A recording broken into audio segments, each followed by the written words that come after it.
Something is wrong with transportation at Cal State Long Beach. Parking prices are skyrocketing with no end in sight. Free bus passes are gone, and students are noticing. Are you someone who starts petitions? Have you ever done anything like this before? No, never in my life. So what made parking different?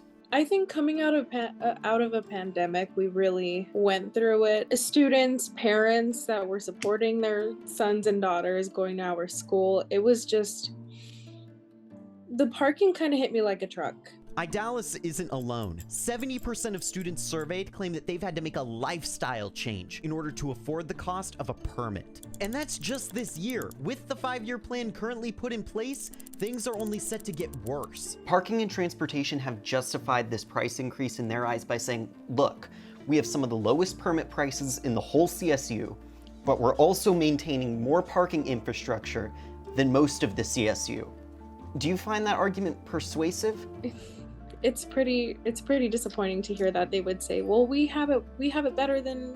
It's not about having better. It's doing the best that we can to make our students and faculty feel supported. It seems like a relatively simple question to answer. Is parking and transportation services doing the best they can to support faculty and students? I've spent the last few weeks going through reports, reading the education code, questioning administration, interviewing students, and the truth is the answer is a lot more complicated than it looks. For you to understand what's going on here, we have to start at the beginning.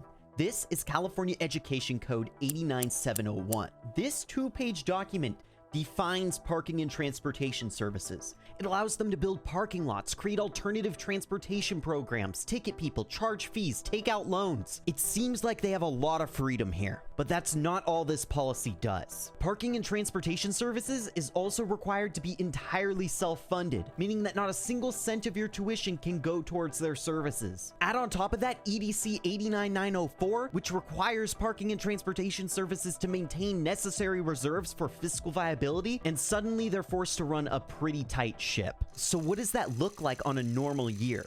In 2018, parking and transportation services brought in $12 million, which sounds pretty lucrative, until you realize that they have 30 parking lots and 3 multi-level parking structures. These are construction projects that they took out loans on, expensive loans that have to be paid back. Then there's administration services. Most of them are unionized, equipment costs, construction reserves, sustainable transportation, and suddenly PTS is in the negative. Now they have to pull from their required reserves that, as we discussed, aren't supposed to fall below a certain threshold. The chief financial officer doesn't like that. His whole job is making sure that this operation is economically viable. So parking and transportation services is forced to draft up a plan for how they're going to get that reserve back up to the minimum. The thing is, by some miracle, this process worked for years until it didn't. This is a global pandemic. We direct a statewide order for people to stay at home. California shutting down all indoor dining, movie theaters, museums, and zoos. Probably about 10% of the cars that are usually out here. Tonight, all 23 Cal State schools are preparing to teach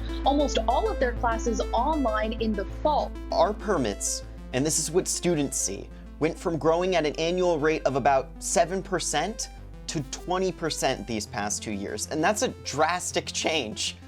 Is it entirely due to not being able to predict the pandemic and inflation? More or less, it's just we've tried to prioritize, these drastic increase on any single year. So that would incrementally increase. When COVID came, it threw those estimates off. So if it's all just COVID, do we expect these things to come back? Are prices going to fall? No, hence that was the 5-year solution. There's a budget correction to match expenses. We have the second most amount of parking infrastructure of any of the 23 CSU campuses. It's like 30 lots, 3 multi-level parking structures. We're also a commuter school, so I think it's hard to compare. Like, obviously that's Pomona has the most, but that's also a commuter school. I think it's different expectations.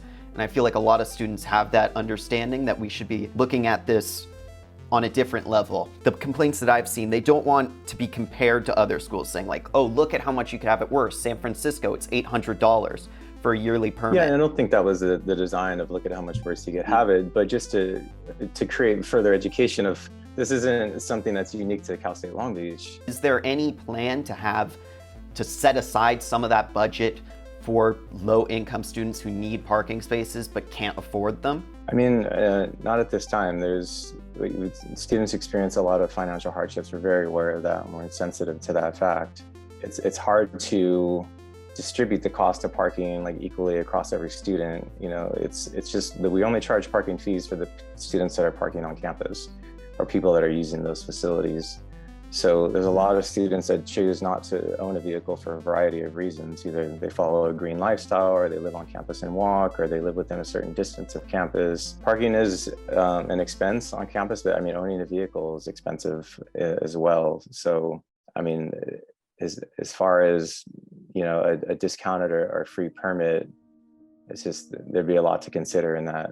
Throughout our conversation, Chad mentioned multiple times that PTS only charges parking fees to the students that are parking on campus. Of course that's true. PTS is entirely self-funded, but he went on to justify it, saying that there's a lot of students that choose not to own a vehicle. According to the students we've surveyed, though, the vast majority commute by car to campus, with 75% of them claiming that their car was their only viable transportation. The Cal State system subsidizes the vast majority of necessities, and with the median surveyed student living 8 miles away, many of them are starting to believe that transportation to campus should be considered one of those necessities. You can't really generalize a population and say, oh, well, if you can afford a car, then you should be able to afford parking. That's not the way it works. A lot of students on campus have to support themselves. Some people are living out of their car. They're paying rent, they're paying for utilities, they're paying for books.